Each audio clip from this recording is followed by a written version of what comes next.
Welcome to the How Could You podcast. I'm Lauren Tocci. And I'm Ryan Tocci. And I have no quirky quote for you today. That's because we are not covering just one film. No, fans. We are covering 28 films on the podcast today. Lauren, the last episode we did was on La La Land, and I'm still pretty sure that the episode was longer than the actual film itself. I have a lot of feelings about Hollywood. So, all right, before we panic our audience here, let's explain. This is our pre-season episode, right? Getting ready for season 3, which we keep, teasing out there. But this is a different type of episode for us. Yes, this is the How Could You podcast, how we spent our summer vacation. That's a nice title. It is, isn't it? Where'd you come up with that title? It's clever. I don't know. It just came to me one night. Was there a Spielberg involved with this title? Oh, yes, there was. Okay, so I'm totally ripping it from, if you are a child of the 90s, you might remember there was a cartoon, Tiny Toon Adventures, How I Spent My Summer Vacation, and I have religiously watched that every year at the end of the school year because on Nickelodeon, it must be East Coast minded, they would always play it around like the last week of school. And it was like that would start and their like stickly programming would start. Who? I'm offended you don't know who's. Write to me, Stickly, P.O. Box 103, New York City, New York State, 10108. Was Stickly a Rent character? No, he paid for his P.O. Box. Would the question be, how could I not know who Stickly is? Probably because you were in high school and you don't remember what... Yes, but you're 35 and you're talking about how you watched the Tiny Toon Adventures before at the end of every school year. So, Stickly was a stick that would do activity. He had like googly eyes attached. Very good name then. He was a popsicle stick with googly eyes and a nose, and he would like introduce the programming and he would like set up activities and then he would like read fan mail that people sent to him. That's why you're so... Are you saying that Toy Story 4 stole Forky? Yes, Forky it completely stole Forky Stick from that. Stickly? No, but he didn't have like existential crisis. Like he was okay with being a popsicle stick, but it would like kick off all the summer programming. So they would play like Tiny Toon Adventures, How I Spent My Summer Vacation, and then they would like run all of the Pete and Pete like summer themed episodes like Mr. Softy. Oh yeah, I love those. I love the flashlight tag episode. Oh, I love that episode. Yes. The Mr. Softy's a great one too. Yes. Yeah. So like there were strongest man in the world. So there were all like, so that would essentially like kick it off. So like to me, when we were talking about doing this is the only title I thought appropriate. It's a perfect title. It's a perfect title for this show. I agree with you. I'm glad we're doing it because the podcast is essentially how we structured our entire summer vacation. It truly is. So essentially what we decided to do is we decided to take a cross-country road trip together and to try and see as many filming locations as possible over a 2-week period. Now this extends a little bit out because we saw some filming locations before the road trip started. Closer, yeah, nearby, where we're living. So that started it. But I think kind of getting to how we got to this was we were trying to figure out what to do this summer, and as many people, it's hard. It's hard to make a decision on what you were going to do this summer. Comfortable with all those fun things that we're not going to get into on the show. But we started talking about maybe going to Oregon when we realized we could see the Goonies. Yes, and we were like, wait, so all of the Goonies, essentially, except for like maybe one scene, was filmed in Oregon, and we're like, we could see so much. And then that would eventually lead to the entire trip. Yeah. Which you're about to get that. So you're going to get our whole trip. Now, we will say, so we started this, I think we kicked it off in the most epic way possible. Because we actually started this in a town not too far from here called Blairstown, New Jersey. So we live in the eastern side of Pennsylvania. And Blairstown, New Jersey is the filming location of what film, Ryan Tocci?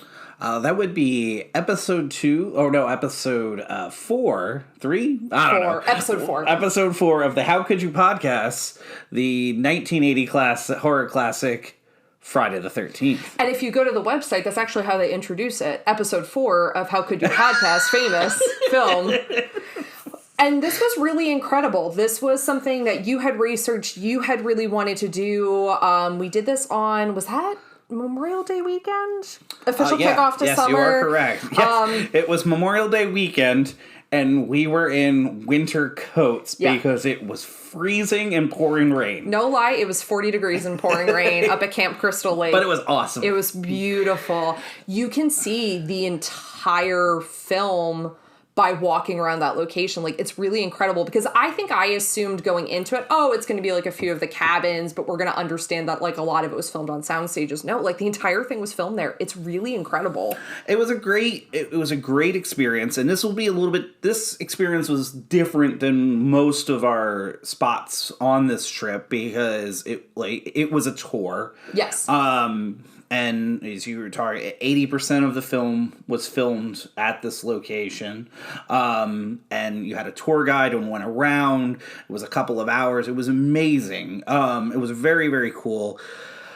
Anybody that listened to that episode, I have to say, like, this is the funny thing. I was a little harsh about Friday the 13th at that time. And over the course of the last year, and I'm going to say a lot to do with this podcast and being able to dissect that film, I have a really fond appreciation for it now, and I have see it and watch it in such a different light, and I absolutely love it. I think the one thing that's strange about the film is I still can't imagine watching it at the time and why it became so big, because I think it works really well with the series as a whole, but I really think it's a great slasher flick. I do. I think it's a lot of fun. And I also had to remind myself, and especially being on the set and being up there and seeing that this was a low budget, just kind of horror film that was supposed to not be much more than that. And it really, they did a fantastic job with it. And I love it now. Yeah, and I'm so happy that was your feeling, because it makes you have a different affinity for something when you're seeing the place. And this is where this location becomes even more unique to anything else that we saw.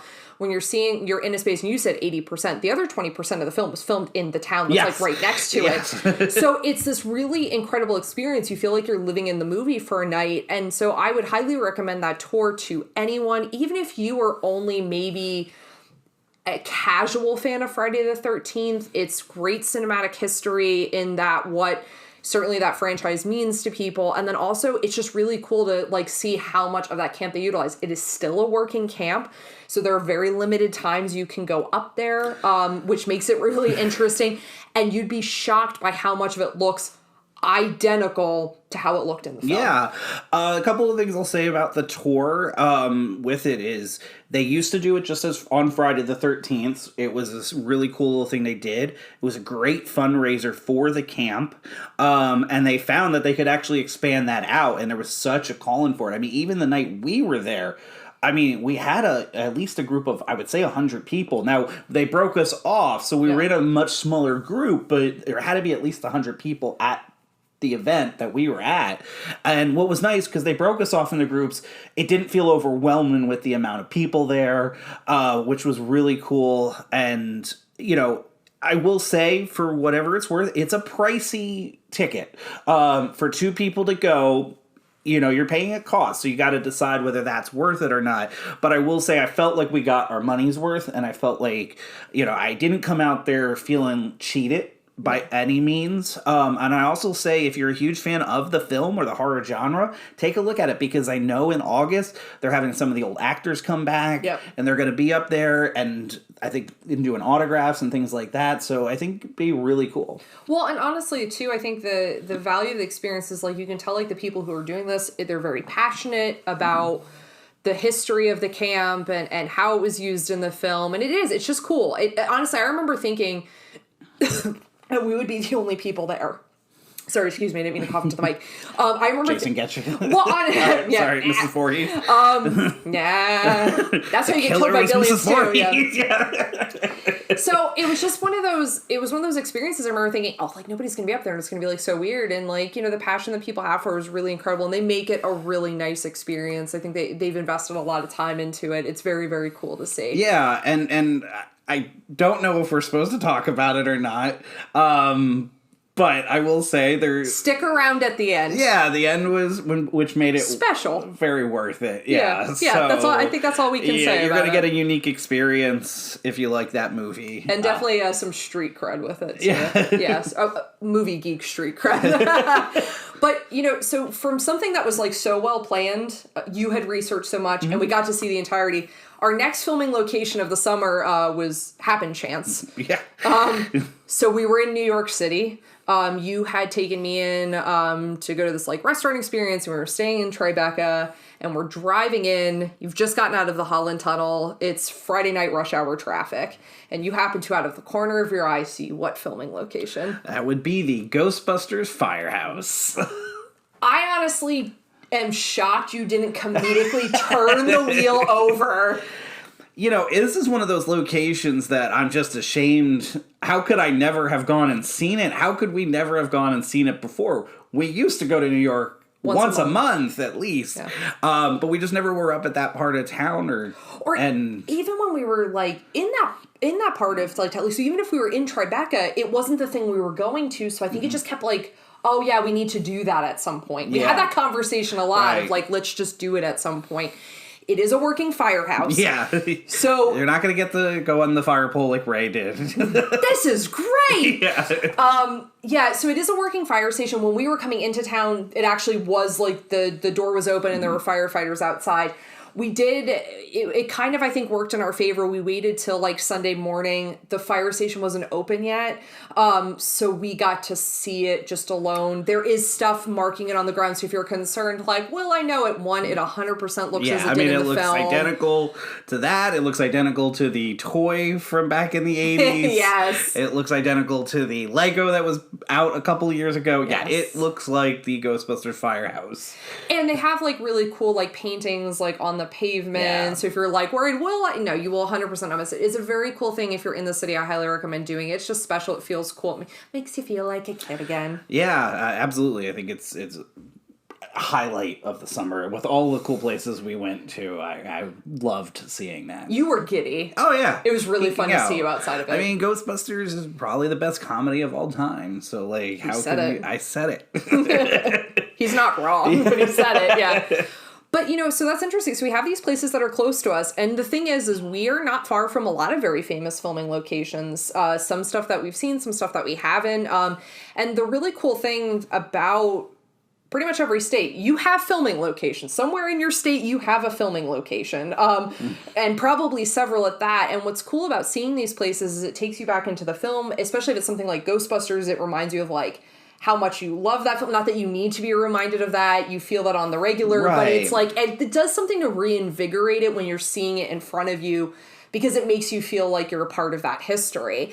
And with that, that's what kind of takes us then across the country. So we flew into Seattle and started our grand, long way down Holiday Road to be able to see as many filming locations as possible. Yeah, and then the first one in Seattle makes complete sense when you think about it. It'd be absurd not to. And I'll let you take this one because this one was definitely your find, your need, because if anybody knows Lauren, she'll find a place where Tom Hanks has been. So we saw two filming locations from the movie Sleepless in Seattle. They're both from the same sequence. So if you are familiar with the film, there is a sequence where Tom Hanks and Rob Reiner are walking towards the Pike Market, and they're talking about, like, the idea of, like, him dating again and what that would kind of look like.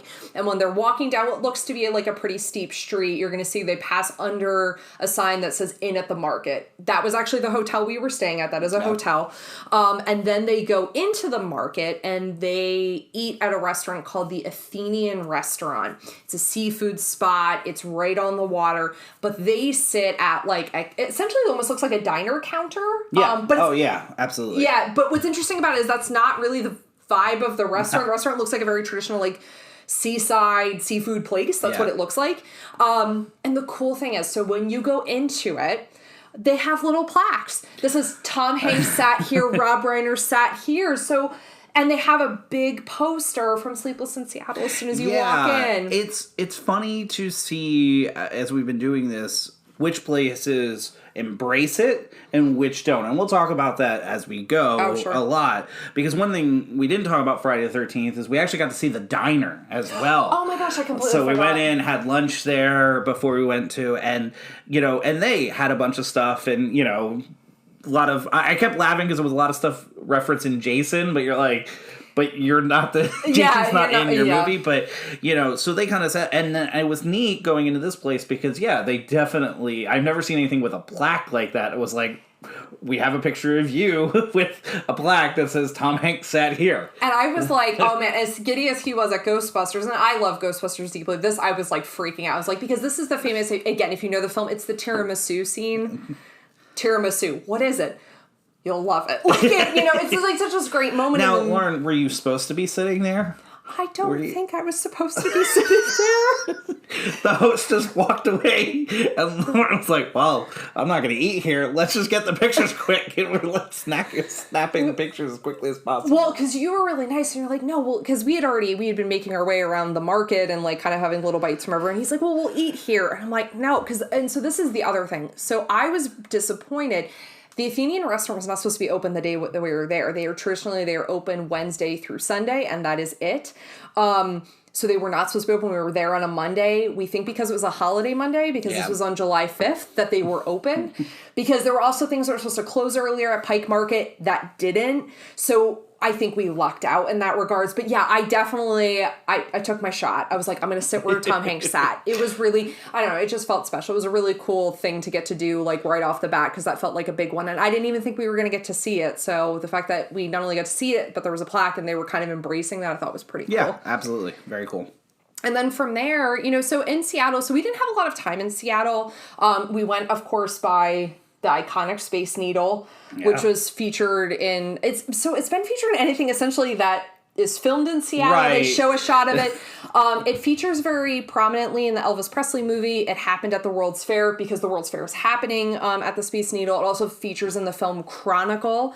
Again, this was one of those kind of weird things of we were driving to our next location and I think that's the Space Needle, and you pulled like a Yui in the middle of the road. I was like, it was a very foggy morning. We only had a night, so we were at there the night before, and we were leaving. It was foggy. We didn't know if we'd get to see it, and we actually happened to be driving under it, so that was kind of a funny moment. We were leaving early. And it's funny you say that because you're right. I think anything that's filmed in Seattle is going to use that Space Needle, because I have to think the movie Singles, Cameron Crowe, has to have a lot of locations, but how could we never have seen, one of the iconic Cameron Crowe films, but we have not, so. You're making an assumption that I haven't seen it. I'm trusting my gut on that one. He's right. But from there we drove, so we went across town and we went to, so if you are familiar at all with Seattle, you probably know that like an iconic kind of landmark, quirky landmark is the Fremont Bridge Troll. So there's the Fremont Bridge and there's this like troll sculpture underneath. It's massive. It's in the middle of a neighborhood. There's nothing like really, there's not like a bustling like market around it or like a lot of like shops or anything. It's really in the middle of a residential neighborhood. We went there, not only because it is such an iconic Seattle landmark, but also because it features in the movie 10 Things I Hate About You. Yes, it does. Mr. Joseph Gordon-Levitt. Aw, I love Tiny Joseph Gordon-Levitt. And his love interest, who I cannot remember the actress. Larissa Olnick. Oh, nice. Good call by you. 90s kid. But it was really cool to see. It's impressive. Occasionally people do like chalk drawings on the troll, which is like kind of neat. It was just like impressive to see. It also is weirdly intimidating. I don't know if you felt this. Maybe it was because we were there and we were by ourselves. There was like nobody else around. I'm just like, I feel like this troll's like looking at me. Oh yeah, it does have that feel. It's funny because we're not talking about it a lot here because we're film a podcast, but it was used heavily in the TV show Once Upon a Time, one of your favorites. Yes. That was actually the first time I was ever introduced to it was from that show. Shout out to all my Once Upon a Time fans. Yeah. So I thought that was really cool because of that, and then I had to remember actually the 10 Things I Hate About You part with it, so that was kind of neat. It's neat. It's a neat looking structure. I'd agree with you. It was interesting because it is just very residential. It was a funny moment because you were taking a funny picture with it, and this woman just walking by with her dog just stopped and laughed. She goes, "Oh, that's the first time I've ever seen somebody do that." Like, yeah. And then just went along her way. And I was just like, oh, she so was nice. so sweet. Yeah. And I was just like, what an endearing thing. The West Coast is so different than how East Coast people would have approached that situation. Why are you taking a shot at East Coast? So, and this is, and I will say, I'm sure we'll say this a lot during the podcast, but like one of the coolest things about, I think, this experience and some other experiences that we've had like this is like when you go somewhere for a filming location, a lot of times you're so like, it's kind of set for that. You want to see this spot because has this special place in like film history or your own personal film history, even if it's not maybe something like 10 Things I Hate About You. I love 10 Things I Hate About You. I think it is one of the most iconic romantic comedies, but it's not, plenty of people are not maybe going to like put it up in their like big list of like their favorite films. I mean, I don't know about favorite one way or the other, but it's an iconic film. And well regarded, I would think. It's well but like, regarded. And I think it's one that's lasted way longer than I would have ever expected. Do you know why? A lot of replay on ABC Family. Yeah. Sorry, Freeform. I think it's gotten like multiple it's aged well, which is a problem we always talk about with comedies. And I'm not sitting there saying I'm certain that there are things in it. I mean, but you could watch it today, and for the most part, it feels, that movie does enjoyable and relevant. Yes. Yes. We're going to call it as it is. There's verbiage that just had to be taken out of the 90s that I think a couple of times gets used in it, but the majority of 90s and 80s films have some of that stuff. But honestly, there's a lot of work in that film made to like point out the incorrectness and how wrong it is that people are using it. There's actually some like kind of like progressive things that 10 Things I Hate About You does in that way. I agree with you. But where I was going with this was the idea that like the great thing about going to these spaces for that reason is that sometimes then like these places reveal themselves to you in different ways where you're just like, oh wow, this is just beautiful. I just appreciate this for this. Because, and I don't think this is going to sound like a shock because obviously we spend so much of our time watching movies indoors. Like we're not huge nature people. Like we don't, I think I want to commune with nature, but I don't think nature wants to commune with me. Like, mainly because I'm allergic to everything. But I think that's like one of the cool things about this. Like, I was very excited to see The Troll because it was like, well, it's 10 Things I Hate About You, and I love that movie, and that'll be really cool, and it just looks kind of neat, and the Once Upon a Time thing, of course. And then we get there, and I'm like, I feel like I'm having this whole different experience than really just caring about it being in 10 Things I Hate About You. And I think that happened to a lot of times during the trip. Yeah. Oh, absolutely. I'm glad you said that because I agree completely with you where the whole entire trip was structured around these locations. And again, some of them are duds and some of them are fantastic and all are great memories and experiences. But what it allowed us to do is all these other things because, we kind of had to get to Seattle was the means to get to some of the other locations. Yeah. But we ended up getting to spend the night in Seattle. Like, I don't blast. know if we'll ever have that option again. And we had a blast. We got to be around the market. We weren't there terribly long. It's the one thing about the trip. A lot of these locations we were kind of in and out, very appetizer portion version of, locations. But for us, it was a lot of fun and it was a really cool experiences that, we got to kind of pull off of, what our goal was, which was nice. Yes, no, completely. And so from there, I mean, like, so as you said at the beginning of the podcast, like one of our main reasons for going out is because we wanted to be in Oregon because we wanted to see filming locations from the Goonies. And that's where we went next. And we saw a lot. Yeah, the Goonies hit. I mean, obviously the Goonies is just an amazing film, an all-timer.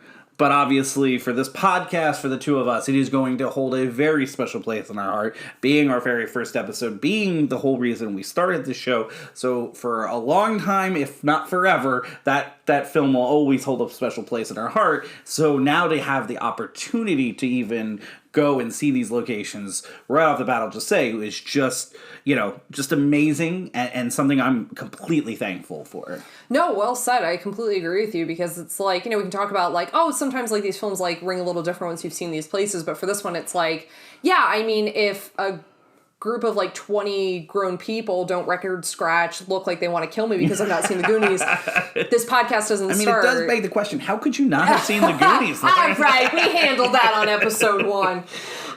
But so the first thing we got to see, and this is where I will give a credit to Oregon as a state. So we went to the Oregon Film Museum first, which is the opening filming location of the jail, and is also a museum.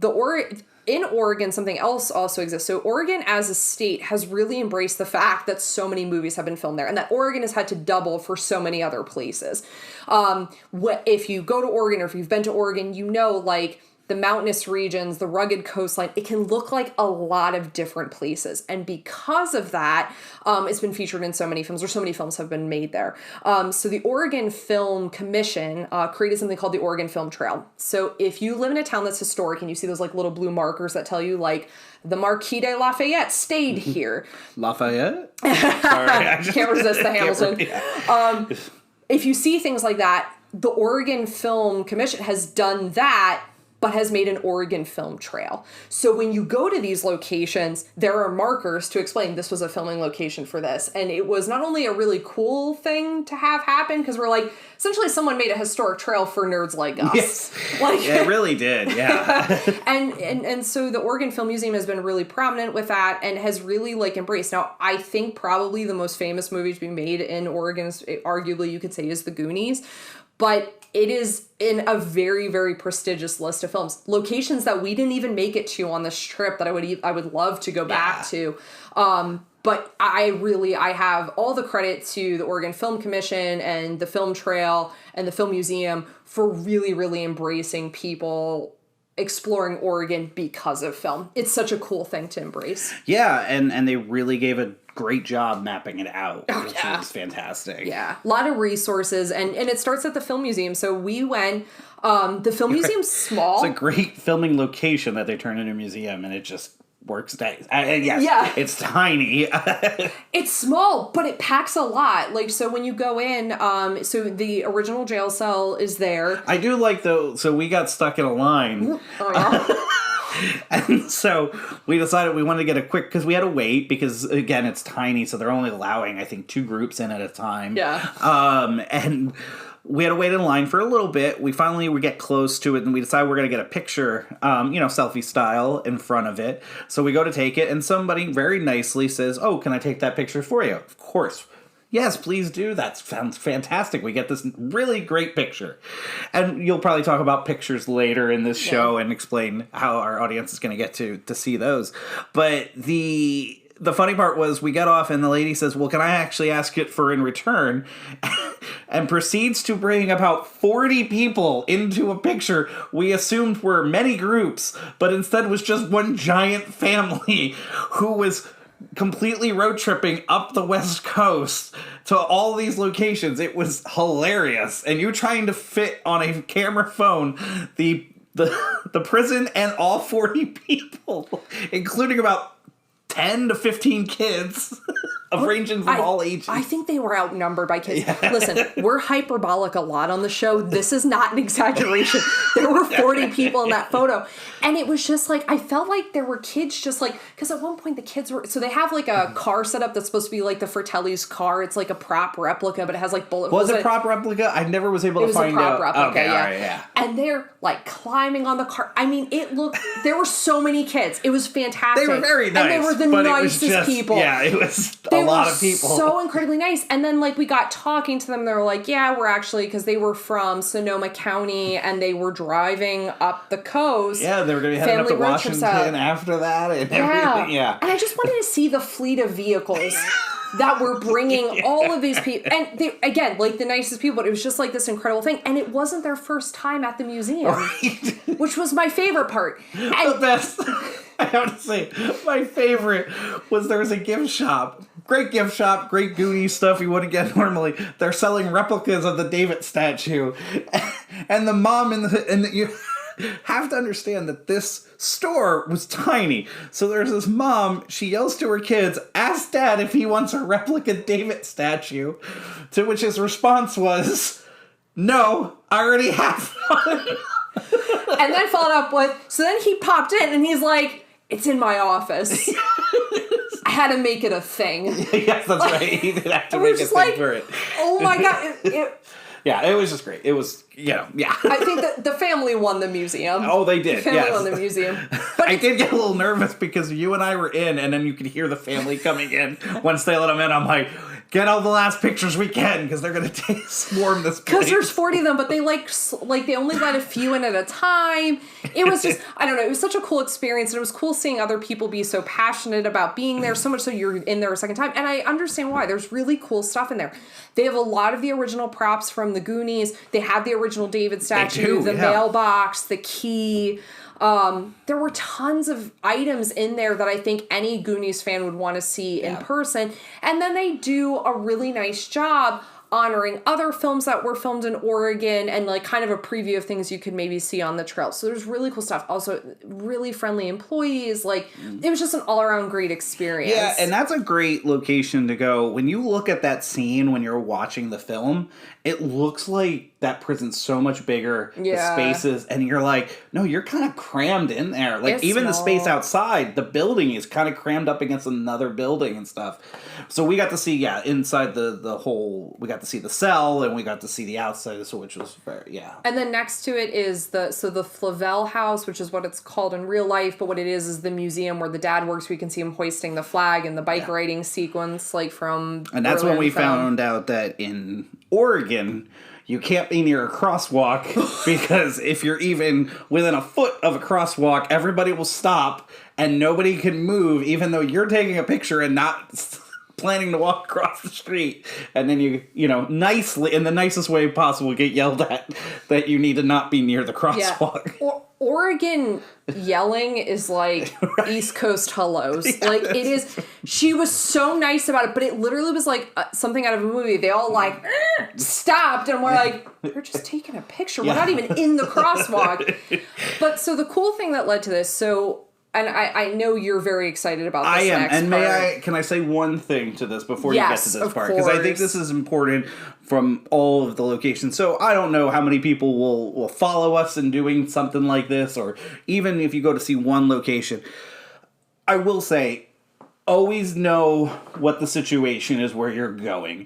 Do they want you there? And if they do, what is the situation? Are you allowed to be taking pictures? Just be respectful of the space, of the ownership. Kind of know what's happening there. I think that's always just important to know about some of these spaces. And sometimes these places are not filming locations anymore. They're what people own and things like that. And some people embrace it, some people don't, and you just got to be respectful of whatever that may be. So that's my, kind of PSA. And here's where this comes from. And the quickest version of this is like iconically the Full House home that's in San Francisco. The people who bought that did not embrace it. They changed the door color. There's signs that say, please no photos. Because, whereas they hold a special place in our hearts, I think, people buy those properties maybe knowing what they are, but not really wanting to capitalize or have people lingering outside their houses. Would you say that they're telling all of the fans to cut it out? Okay, and we're gonna... How rude. Moving on from Full House. So one of the things that I think you were a little... Don't go there. You got it, dude. Anyway. We're still only in the Oregon part of the trip. I'd just like to point this out. So one of the things I think you were a little bit bummed about is that you can't see the Goonies house. So the house where the Goonies live, which occupies, that first part of the film, the owners had famously, it was not something that they were encouraging. So you had asked me to just look up, like, well, how far is it from here? And I had found an article, because one of the things I thought was weird is that the Oregon Film Museum, the back of the t-shirt is Haystack Rock, the prison, and the house. And I thought, that's kind of weird to have the house on there if they're trying not to draw this attention. So I ended up finding an article, and this is only a recent change. So the owners are allowing people to come up and take photos of the house, but there are stipulations. You can't drive up the driveway, which makes sense because if you see the driveway, it is steep and gravel, and I wouldn't recommend taking your car out there. It would not be easy to turn it around. And they have a sign at the bottom that either says, yes, you can come up, or no, you can't. Yeah. And so it's, again, like you said this very well. We try and be very respectful. I don't think you and I are like ardent rule followers, so we certainly wouldn't be like adventuring anywhere we're not supposed to. But we had researched, and I'm like looking it up, and I was able to verify it across a few different things. So we actually did get to see the Goonies house. Yeah, it was quite the surprise, and just ecstatic about it. I mean, it was Mikey's house. Mikey and Bran's house. It was awesome. We actually saw Data's house as well, but they didn't want pictures. But they were a little more, they were fine, but it was kind of more, no, keep it to this Goonies side house, of it. Yeah. But yeah, no, that was awesome. That was really cool. And before everybody's thinking it, everybody has the same question. No, I did not do the truffle shuffle. Because we want it to be that people can still go up there, and we did not want to be the ones to ruin that. But it was amazing. Just something I'm again very thankful I got to do, because it's such, again, we're going to use the words a lot, iconic. It is a huge piece of film history and just childhood, and now, for us, like, it was awesome to see. Very cool to see. And the family does have a box out for donations. I highly recommend it. If you can, please do. Obviously, it's not there's no obligation, but they're welcoming you up onto their property. If you can, you should do it. Yeah. And I think, like, that, again, like, so some of the places, as we're going to talk through this, are people's homes. Like, one, I mean, that's just like my goal in life, for us to buy a filming location, because we would embrace it 1,000%. I'd be paranoid all the time, but I'd totally embrace it. And it's not the last Goonies filming location that we got to see while we were in Oregon, because we still had 2 more to go. So we actually stayed on Cannon Beach, at a resort that looks out onto Haystack Rock, which is the scene at the beginning, the chase sequence when they drive into the truck rally. Truck race rally, yeah. And you see Haystack Rock behind them, and they drive down Cannon Beach. So we actually stayed at a resort right there. It was beautiful. I mean, gosh, that beach is just gorgeous. It was also, like, perfect us weather. It was, like, 50 degrees the entire time we were there. And it's beautiful. And it was just, like, cool because we got to stay and we could constantly look at the location. Yeah, you're looking at this location and just that score is going through. Yeah. Yeah, I mean, it's just, it was beautiful. Really cool. And then we got to go, so not far from where we were staying is Ecola State Park. And that was our last Goonies filming location, plus 3 other filming locations that are also in Ecola State Park. It's the spot where the Fratelli shed. Yes. We'll call it that. Well, it's the restaurant. It's a restaurant. Yeah. The Lighthouse Restaurant? Is that the name of it? So. I don't remember. I don't remember either. But we got to see that. And that restaurant, and that was really cool. And so you drive up the roads so if you remember the scene where Bran is getting almost murdered by that psychopath, that is part of Ecola State Park. And then you can drive to a parking lot where you can see the kind of lookout point of where they go, and they go to the restaurant, and you can kind of see, like, where they were, like, lining things up with the key. It's very, very cool. Yeah. And anybody who knows, that structure was built for the film and taken down after the film, so the structure is not there anymore. I think there's a little confusion on where the spot is. I feel very confident you and I had mapped it out pretty well and had the exact spot. We've done a lot of research. The whole location, if you're up there, it's very obvious what it is. There's a little bit of film structuring on how they show it, but it's a really nice space. I mean, it's beautiful on its own. Oh my gosh, it's so beautiful up there, everyone. Like, it's gorgeous. And, like... That's not the only film, though, that was there, right? No. Equally as beloved. Yeah. Kindergarten Cop. You can't beat it. Arnold Schwarzenegger's classic.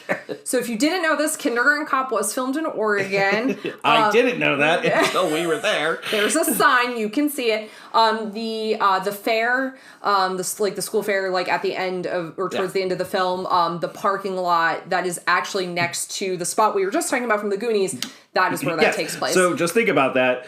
Kindergarten Cop and Goonies obviously take place in the same universe. That they are having the... Mouse the villain in Kindergarten Cop. The hair. So all right, not as prestigious, but they have a little marker there, which I think is fun. So, or the next day, it's your birthday. Yeah. I say, hey, it's your birthday, we're in Oregon. what do you want to do for your birthday? We can go anywhere. We can do anything. I said Via Con Dios, so I want to go to where they filmed the ending of Point Break. Yes! Excellent. Got your Beth Johnny Utah vibes on? Oh, I brought that denim jacket specifically for this day. Love it. I wore denim on denim. So the really cool thing about this... Canadian tuxedo? So Akola State Park is also home to Indian Beach. That doubled as the ending of Point Break, which is supposed to be in Australia. But again, those rugged coastlines of Oregon can look like a lot of different locations. So we were actually able to stand where they stood when they had that final showdown. There is a marker at the top in the parking lot. The staircase has slightly changed. It looks essentially like they had to rebuild part of the staircase, probably because of erosion over time. But we parked, we came down. So this is the really cool thing. It was like misty gray, like the end of Point Break when we got to the beach. So the first part of it being waves weren't quite as high, but no, the waves weren't quite as CGI'd. And there were surfers on the beach, which I was like, this is phenomenal. And it was just really cool. Other than like the two surfers, we pretty much had the beach to ourselves for a really long time. And then the sun broke and it was like gorgeous, like crystal blue water. And it was amazing. And that was a play. It felt very cool. That movie has crept its way into my heart in a big bad way. So getting to do that on my birthday felt pretty dang perfect. And that's why I got you for your birthday. You got me Point Break shoes. I got you Point Break Vans. Oh, yeah, you got me Point Break Vans. So I have now a pair of Vans, and on one of the shoes is a painted Johnny Utah, and the other shoe, it's a painted Bodie. Yeah. You also got me a t-shirt of Gary Busey that says, Utah, give me two. Utah, give me two. Give me two. But again, I mean, anybody that's been following the show understands the importance of Point Break, another early show episode that we had, and just an awesome film. Yes. Again, this is one of those spaces we were talking about. Went there because it's the Point Break beach, and then for 3 hours we had this beautiful beach to ourselves that was just breathtaking. You know, it's funny you say that. We were there for 3 hours. And I'm like, he's right. We were there for 3 hours. It didn't feel like 3 hours. It went so fast because it was just so beautiful. Now, on the other end of the spectrum, we got got your best late 2000s on. Dude, it's like having a resurgence because of Netflix right now. Like, so big.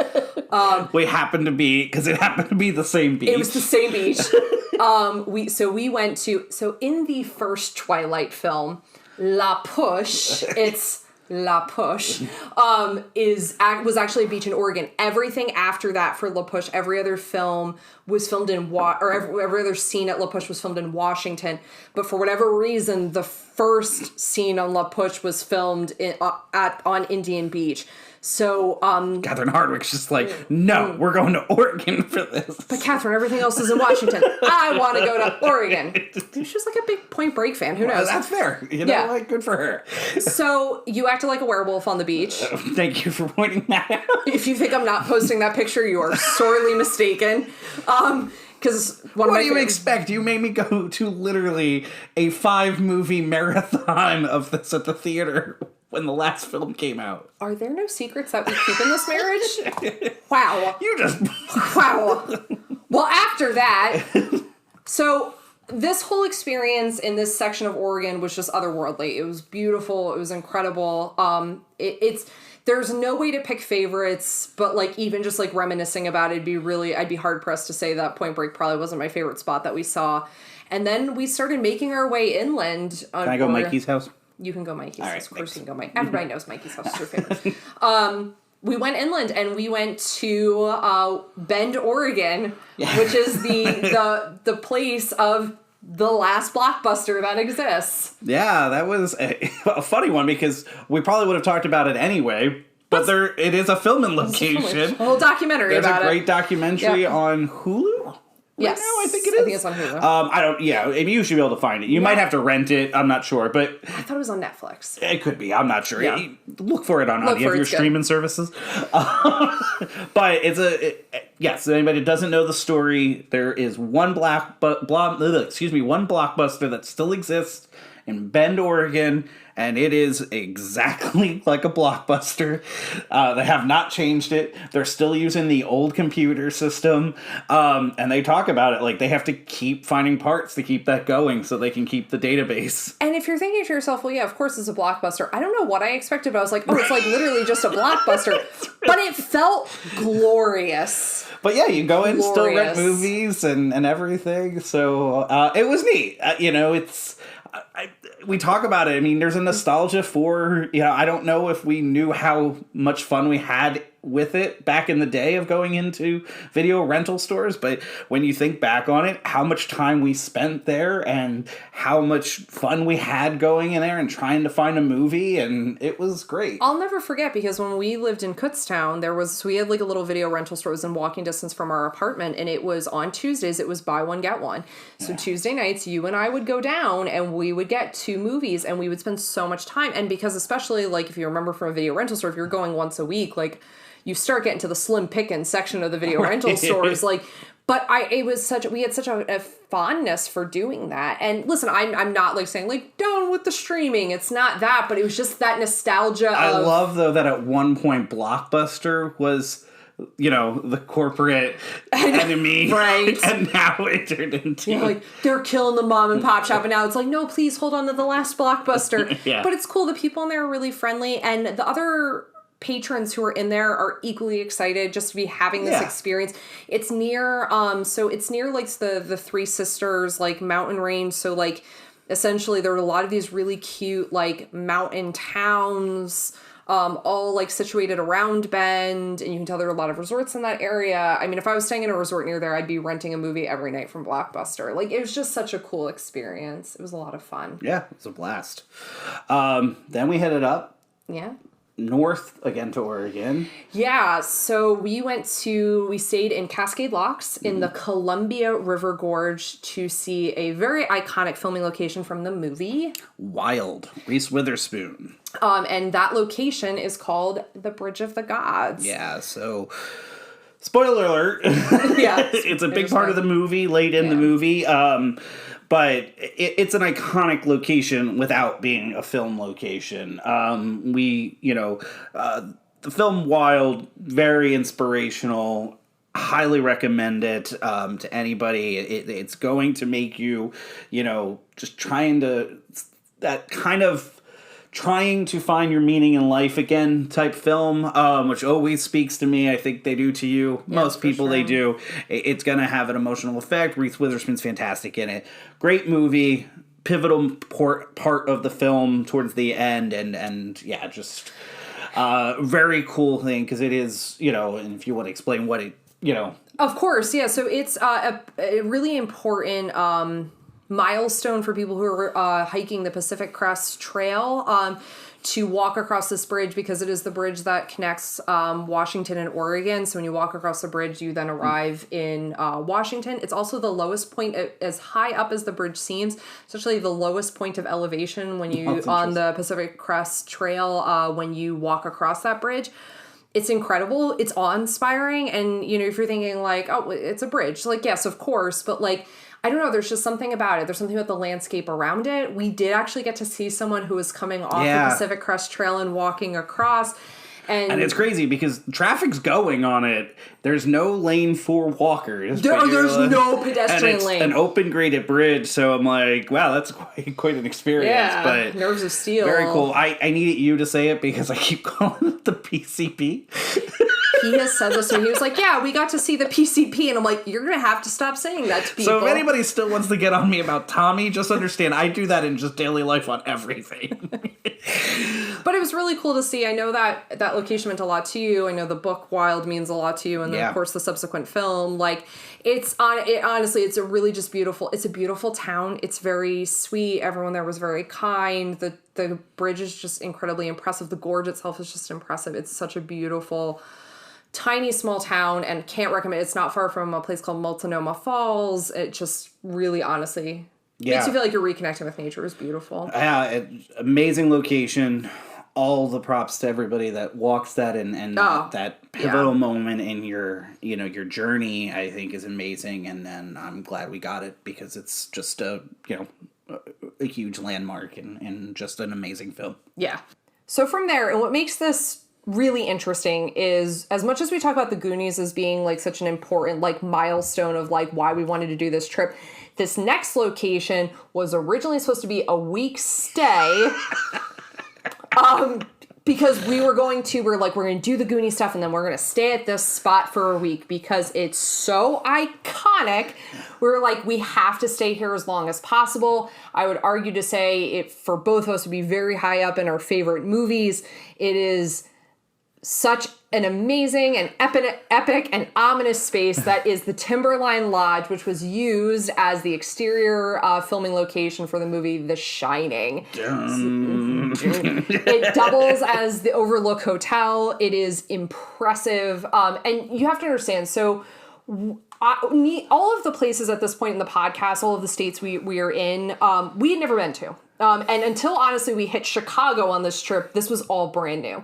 So I had never seen mountains like Point this. of order, I will say, I believe that I had been in some of these places as a young kid. My brother used to wrestle and we used to travel a lot. I don't remember any of them. So you remember being in a van. Like, yeah, it's kind of like we talked about with the Indiana Jones thing. Like, I may have seen it as such a young kid that I don't remember it. So, yeah, just throwing that out there. You mean the Raiders of the Lost Ark thing? Yes. So neither of us that he can recall, and for me, I can firmly say I had never seen mountains like this. So we stayed at the Timberline Lodge, which is at the highest point of elevation that you can stay at on Mount Hood. And I cannot describe how impressive, and especially for wintry souls like this, how comforting it is to see snow in July. It was just so incredibly beautiful. The drive up there, although terrifying, because I am convinced that on mountain passes, I'm going to careen us off the road. I go 30 miles an hour and the speed limit's 70, because I'm like, what kind of psychopath would go up these sidewinders and switchbacks at that kind of speed? But like, it is the most incredible and epic, and I can completely understand why Stanley Kubrick was so inspired to use the exterior of this filming location. I agree with all of this. And this is the laughter of a man that knows the whole story and is already amused by how these events unfolded. So there are important things to know. One, this was actually, so the exterior, like, drone shots, if you really didn't use drones, they use helicopters. Yeah. Kubrick, you know. He may have had a drone. He got a man on the moon. He may have had a drone. Had a man on the moon. The legend is that Kubrick, when he wrote the film AI, so anybody that doesn't know, Spielberg's movie AI was written by Kubrick, that Kubrick never made it because he wanted to actually build a real live robot boy. And until he could do that, he wasn't going to make the movie. I believe it. If anybody made a drone back... Yeah, because Kubrick's that kind of innovative. Let's just say that. He's that kind of innovative. So, so famously, at this point in Kubrick's career, he would not film movies outside of England. So this film was made at Elstree Studios. You may remember this from our Star Wars podcast. If you had listened to that, we talked about how The Shining and Empire Strikes Back were filming at the same time, and a lot of the snow that was used for the Overlook was also the snow that was being used on Hoth, because they were sharing back and forth. So this is really only for the exterior helicopter shot, and then he rebuilt the front of the hotel as a facade in England. So any further, so when they had to put the actors in front of the hotel, it was actually a facade, which is really interesting. It's supposed to double as Colorado, but it isn't. It's in Oregon, and we will get to the Colorado portion of The Shining history a little later. And, it's beautiful and impressive. If you know a lot about the film, there's a lot of theories that have talked about The Shining, it structurally doesn't make sense. Right. But that's supposed to be, a lot of people think that that's Kubrick's intention, that it isn't supposed to make sense and that it's not actually goofs. But you can kind of get a sense of where we think maybe, Danny Lloyd is supposed to be, did I call him Danny Lloyd? Yeah. Yeah, I did. I just realized I did. I call him Danny Lloyd. But, where Danny Torrance is, sliding I think down. his real name is Lloyd. I know, Yeah, that's when I yeah. realized I was like not using the character name.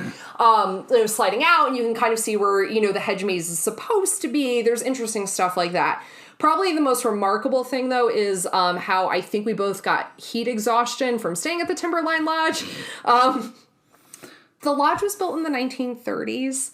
I want to hold on. I want to set the stage here for our audience, because here we're driving up. You had been driving at this portion, and we're driving up the mountain, and we decide we're going to blast the Shining theme and score, and we're going up, and it had its effect. You had the mountain. You're going up these windy roads. It was awesome. Until what we didn't realize is we came around the corner, and there was going to be all of these people, and then a gentleman that had to meet you, because I guess they have a lot of people that come up to just want to see the place, so they're trying to manage where you park. We happen to be staying at the hotel, so we were going to get to go, but we had to stop.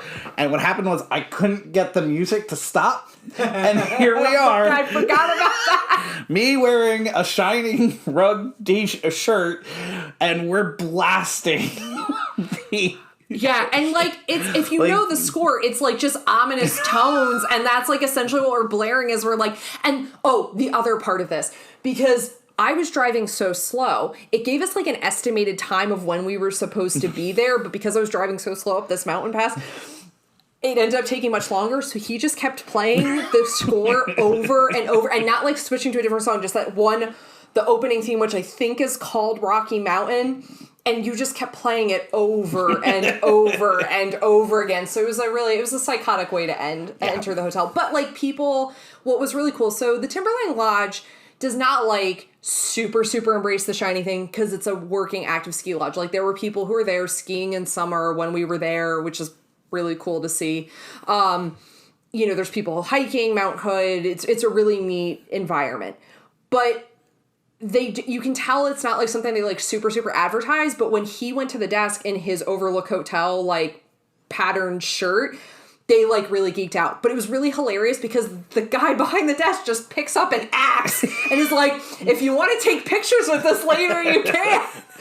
I'm sitting there like, is it screen use? Is it just for prop? I was so confused. They had carved into the side of it, "Here's Johnny." Yeah, I don't think that was screen use. Yeah, no. They also have really adorable Saint Bernards that live there, and they're super fluffy and adorable. But yeah, the fun thing then we found out was, despite the fact that there was snow on the mountain, and we thought it was going to be this, it ended up being the hottest. I mean, now if anybody around that time, Oregon and that whole area had gone through a major heat wave, really awful. We were slightly on the back end of it, which was good for us.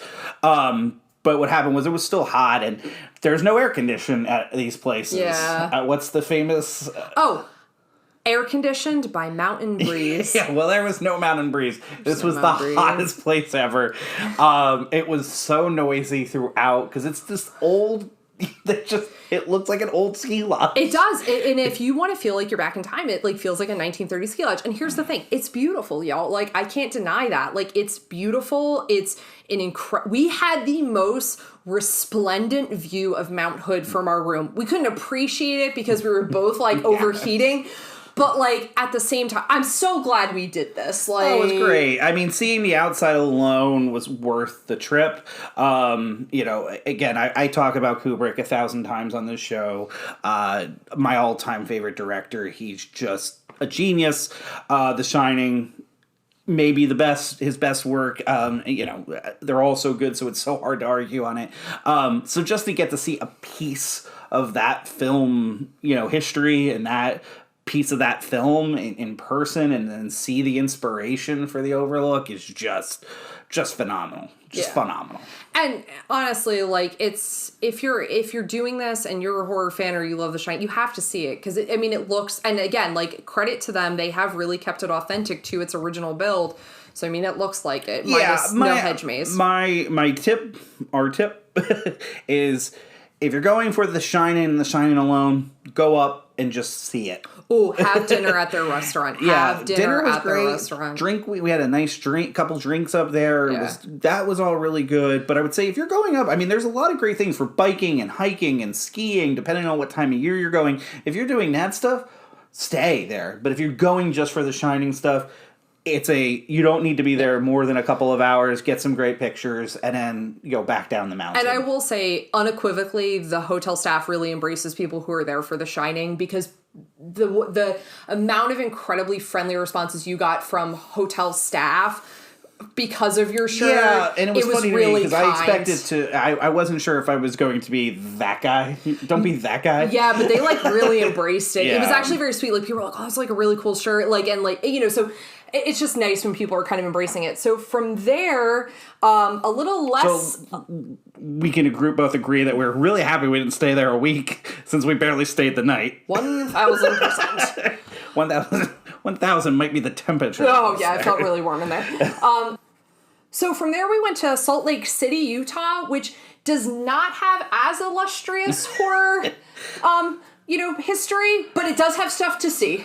Let me quick again paint a picture. So we ended up going to Salt Lake City, Utah, to see some really great friends. We got to see our friends Paul and Jess and their kids Stella and Wes.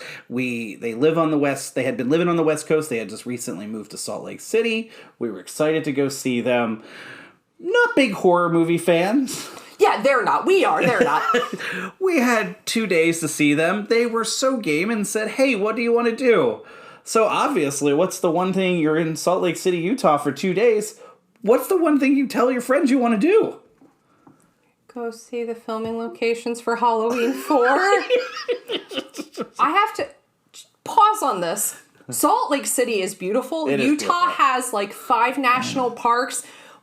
And they were so incredibly just like enthusiastic and so kind about taking us to these places. But I'm like, they could have shown us all the beauty of Utah, but we were like, no, Halloween 4. All right, I'm going to say it. Those who don't know again, I love Halloween 4. I think it's a really great Halloween film. I also don't have as big a problem with 5. It is a mess, but it's not as big a problem with some people. But Halloween 4 to me is a fantastic sequel. So I was jacked about this and so happy that they were game to drive us around to all of these locations. And what's interesting about the Halloween 4 stuff is, I mean, it really was just houses. Like, Yes. Gorgeous houses. So, because whose houses did we see? It was so we ended up seeing Rachel's house and Sheriff's house. So essentially Rachel and Jamie's home, and then you got to see the Sheriff's house, which is where the climax of the film ends up taking place. We also got to see the school. Yes, we saw the school, from the scenes with Jamie at the beginning, and another one I was very excited about, which was Vincent's drugstore, which is where, Jamie gets the clown costume, where Michael gets his mask again. So again, huge part of the movie. Unfortunately, it is closed down now. Happened within the last couple of years. But all of the signs and stuff are still out for it, and it was called Vincent's Drugstore, so it wasn't changed for the film. So that was neat. Yeah, and it was really cool to see these places because they look like pretty much untouched by time. The Vincent's thing I thought was neat because it's all like the original, like essentially like the printing that they did on the glass, like for the original drugstore. So that was actually like very cool to see, even though it's not occupied anymore. And it's always interesting to me, again, like what places are supposed to double as. Like, again, it's supposed to be Haddonfield. It's not, it's supposed to be in Illinois, but they use Salt Lake City, Utah for whatever particular reason. So Haddonfield has been in Pasadena, California, and Salt Lake City, Utah. Yeah, everywhere but actual Illinois.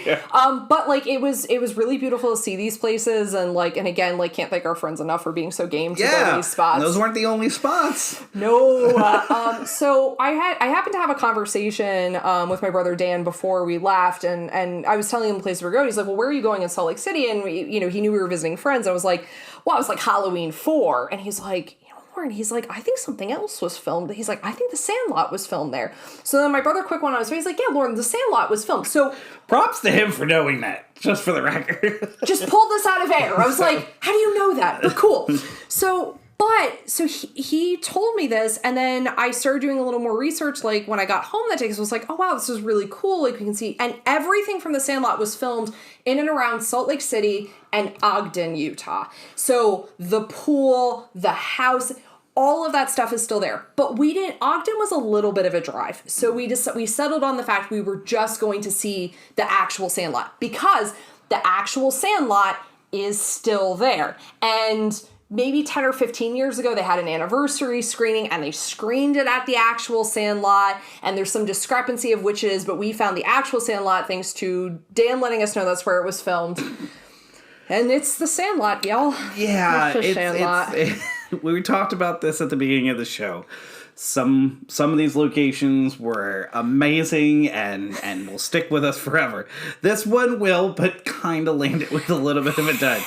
It's overgrown. We couldn't even completely get to it. It's behind houses. Yeah. I mean, it looks like an abandoned lot. We were going to have to trespass. Now, and I will say, I did know that it wasn't something that was still being maintained as a ball field. But here's the thing. Could you ask for a better experience, though, with the Sandlot? Do you want to see it pristine, or do you want to see it scrappy? I wanted to see it pristine. Well, we saw it scrappy. That was not the last of the filming locations, though, that we saw in... No. And I'm going to say, just for the record, audience, again, Lauren and our friends all knew about this location. I had no idea. And then all of a sudden, they were like, well, we got to go there. And it is the high school that is used in all the High School Musical films and the subsequent TV show. Yeah. So it's, and I always love High School Musical because it makes me think of you taking our niece Jenna when she was a kid to go see High School Musical the film. Yeah, and I think, right? I'm not mistaken on that. It was Camp Rock. No. It was High School Musical. Did I also take her to see anyways? I have to go back, but it was in that time when all those movies were hitting big. My students get super nostalgic too for High School Musical, so I have to hear the soundtrack a lot. It's a really impressive looking exterior for a high school. I do know that the interior stuff was filmed there as well because it's a very beautiful high school.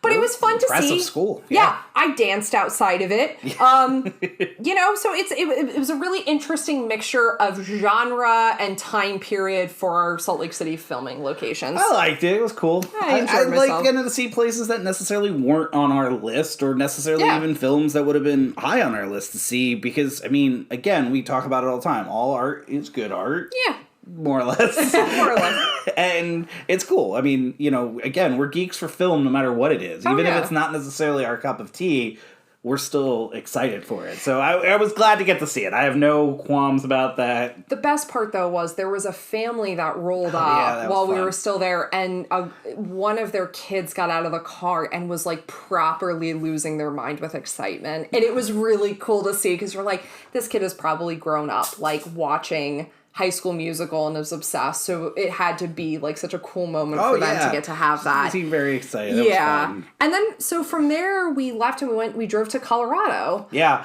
So I will say, I mean, folks, we had a lot of driving to do. Yeah. So what do podcasters do? We listen to a ton of podcasts along this trip. We listen to so many podcasts. So this is my quick intermission to say props to Horror Queers podcast.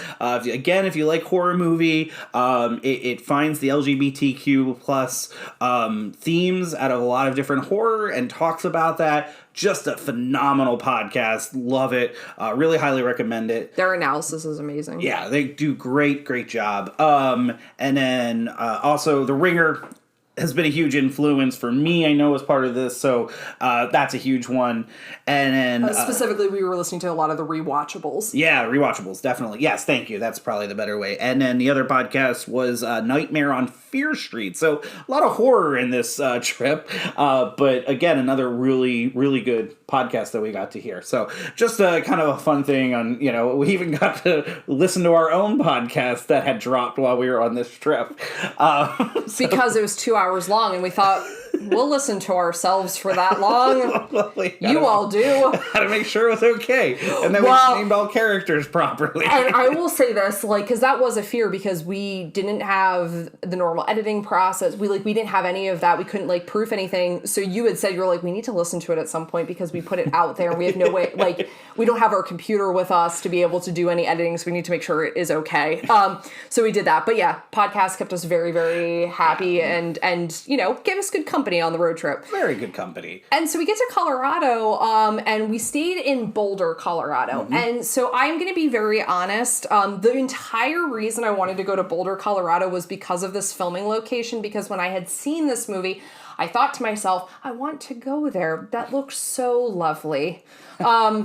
It's a tiny movie.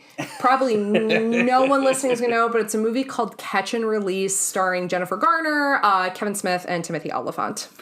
Listen, it's one of those movies that you and I both love. I mean, I know you have, even because you love Jennifer Garner, you enjoyed it even probably more than I do. But it's a good movie. I mean, it is. It's sappy to some degree, and it is what it is. Like it's not going to blow you away by any means, but it is just a really nice, heartfelt movie. Yeah, it is. It's about a group of friends, like, so essential. And you know this from the beginning.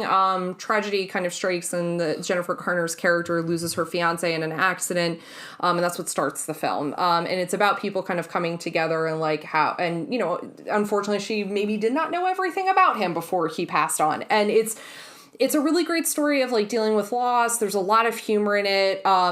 If you're someone who likes Kevin Smith's films, you had said this when we were watching it. We'd stayed this really cool spot. It was like the room was like themed as though it was supposed to be camping. So like the beds were like sunken into the floor, and they had like AstroTurf down, and they had like a movie projector. It was like a really cool way to watch this. And we had just been so we rewatched it that night. And you had pointed out, like, Kevin Smith's, like, really good in this movie. Like, he was, there's a scene in particular that's really hard, and he does a really great job with it. Yeah, I think he's really, really good in it. And he's not Kevin Smith of Kevin Smith films, and nothing against those. We enjoy those. But he was his own person in this, his own actor, his own character, and I thought he was really good. Yeah, very different in this. And so the filming location that we saw is very iconic in Boulder. It's called the Pearl Street Mall. It essentially is just this really great, like, downtown area, and incredibly quaint, and a lot of like really cool restaurants and art galleries and shops and coffee shops, and just really, really cool. It's like, essentially, I think you could probably spend like several months trying to hit up all the restaurants that are on Pearl Street. It's just a really cool, and then you have, you know, the backdrop of these incredible mountains. It's just such a cool town. I could have spent a week there. Yeah. Like, it was so neat. And again, like, this is kind of got a little bit of everything, but I was so happy we got to do that. Yeah, and we got to be right in a couple of those spots and get some great pictures, and that was very neat. So I think, that's our Tossi's takes for this show, right? Yeah! Go check out the 2006 Catch and Release. Because you've not seen Catch and Release. And then from there, so this is an interesting connection point, and this is a place that you have been wanting to stay for a really long time. I think we've had 4 or 5 trips planned to go to this location and just never worked out. Yeah. And unfortunately, one of the big ones was right when, everything started to go down. We were supposed to go for 1 October, that October of 2020. Yeah. So unfortunately, this trip has been canceled a couple of times. We finally got there. So we stayed at the Stanley Hotel in Estes Park, Colorado, right at the entrance of Rocky Mountain National Park. And we stayed there, and here's a really cool cinematic connection because of the movie Dumb and Dumber. Yes, that is our iconic piece of filmmaking, Dumb and Dumber film on location. And it is. It is the exterior of the hotel at the end of the film. It's the restaurant inside. That's supposed to be the hotel restaurant. That is the filming location for Dumb and Dumber. But there is a much different reason why we stayed there. Why did we stay there? That is the reason we get to talk about it on this show. And then that's the reason I get to segue and say, those who do not know, most of you probably do at this point, the Stanley is where Stephen King had the inspiration to write The Shining. So that is our Colorado Oregon connection to The Shining, and this hotel embraces The Shining completely, so much so that they begrudgingly built a hedge maze out front, because even though it's not in the book, everybody comes there asking where the hedge maze is. So they built a small hedge maze out front, which is just a cool move. The place is beautiful. Unfortunately, though, the elk keep eating the hedge maze. They explained, they were like, the elk come down from the mountain, they kept eating the hedge maze, so they have to keep regrowing it. Yeah, if you see the pictures, it's not real high. But mysteriously enough, if you have 2 red rum punches, even though that hedge maze is only about shoulder high, and you have them late at night, you'll somehow get lost in that hedge maze. That didn't happen to us. It happened to us. What do people go into the Stanley's hedge maze late at night? Well, because in the dark. It's so beautiful up there, and you just want to keep walking around this gorgeous historic hotel. And they really have embraced it. They really love, like, the connections to The Shining. There's a lot of displays. There's a lot of really cool stuff at the gift shop. They do tours. There's just, they really love it. The bar has been recreated to, it doesn't look as in the space, but the bar itself has been recreated to look like the bar that Jack sits at. Yeah, because it's like all gold on top, and it's like lit from underneath, and then they really like pride themselves on their whiskey collection, which I think is supposed to be like another connection to it. It's just, honestly, it's beautiful. We got to go see room 217. We unfortunately didn't get to stay there, but we did get to see it. Yeah. So that was, it just, I don't know, it was such a cool experience. It's a beautiful hotel. I did have something ghostly happen to me there. That's a different kind of podcast, though. It's okay. Because it is a little, there's like, I don't know, there's were a couple aura. of weird things. I'm not gonna, you had a bigger thing than me, but there were some very odd things that I will say. A lot stranger than I expected. Yeah. And it's definitely a place that, though, leans into their, ghostly history. Yeah. Because it was like really weird, because at one point in the evening, I just heard this noise outside of our hotel room. It was just some guy going, I can't do it well enough to do it for Dumb and Dumber. I'm going to take that out. You just threw the most annoying sound in the world, and now some person listening to this on their commute has just swerved to avoid my voice. Officer, why did you rear end that person? Well, I was listening to the How Could You podcast. How Could You podcast. Yes, if you're getting a traffic violation because of that noise that I just made, please at least promote the podcast in the process. I didn't know what you were doing at first either. I realized I could hear it in my head. I'm like, I don't think it sounds like the noise from Dumb and Dumber. That's good. I like it. All right, so we left Colorado and then drove for, I think, 20 hours. Yes. To get to what location? Heaven? No, it's Iowa. Yes. But it felt like a little piece of heaven. Oh my gosh, the Field of Dreams. I don't know why anybody has reason to be in Dyersville, Iowa, but if you are within a shot distance of that place, go see the Field of Dreams. I don't care if you're a baseball fan or not. Like, it is just gorgeous. What they've done to that place is amazing. I did not expect necessarily to fall in love with a filming location as much as I did at that. I just wanted to sit there for hours. Like, I got it. Like, he's not kidding. Terrence Mann is not kidding. I turned the corner. I didn't know why, but I paid my $20 and I just went and just wanted to sit there and just... It truly and honestly, you are not kidding about that, because we had plans, and as we'll explain, our next spot we were going to was Chicago, and I think you and I were very eager and excited to be in Chicago. We love the city, and we were going to eat. We hadn't been in a long time. But I could have stayed in Iowa the rest of the trip. There was just something so enchanting about it. There's something mystical about it, honestly, and you just immediately fall in love. And so we pull in, and we see a guy in a White Sox uniform walking across the baseball field. This is no joke. And you turn to me and you're like, is it a ghost? But it is just, one, it looks exactly as it did in the film. And it has such a cool history. And I don't think we'll spoil everything about the tour here, because we really are hoping people go to it. Again, if you have reason to be in Iowa or you just want a fun road trip. But, the original owner of the farm, he kept the baseball field after filming, as he felt that people would want to see it. He was farming that land. It's a corn farm, but he decided to keep the ball field and keep it maintained.